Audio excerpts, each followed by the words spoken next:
જામનગરમાં ગુમ થયેલા યુવકના મોત કેસમાં મોટો ખુલાસો થયો છે। 2 વર્ષ પહેલા યુવક ગુમ થયાની પોલીસ ફરિયાદ નોંધાઈ હતી અને હવે આ સમગ્ર મામલે યુવકની હત્યા થયાનો ખુલાસો થયો છે।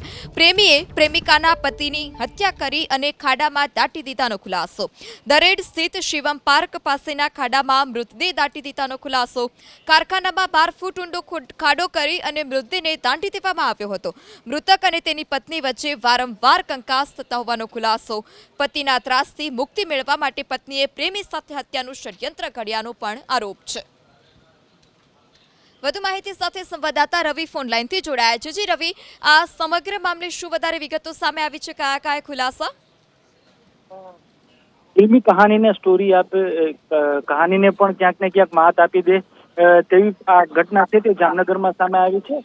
દરેડ વિસ્તારમાંથી ખાસ કરીને જો વાત કરવામાં આવે તો પોલીસને કેવી માહિતી મળી હતી કે 2 વર્ષ પહેલા એક યુવક ગુમ થયો હતો, એમની ગુમ નોંધ લેવામાં આવી હતી। તપાસ દરમિયાન એવું સામે આવ્યું કે તેમની હત્યા છે તે કરવામાં આવી છે।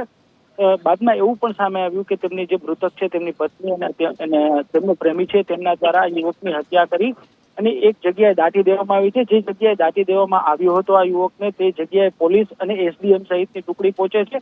ત્યાં ખાડો ખોદવામાં આવે છે અને ત્યાંથી અવશેષો મળી આવ્યા બાદ સમગ્ર મામલે હત્યા થયાનો ખુલાસો થાય છે। સમગ્ર મામલે પોલીસ છે તે તપાસ છે તે ચલાવી રહી છે। જી, માહિતી બદલ આભાર।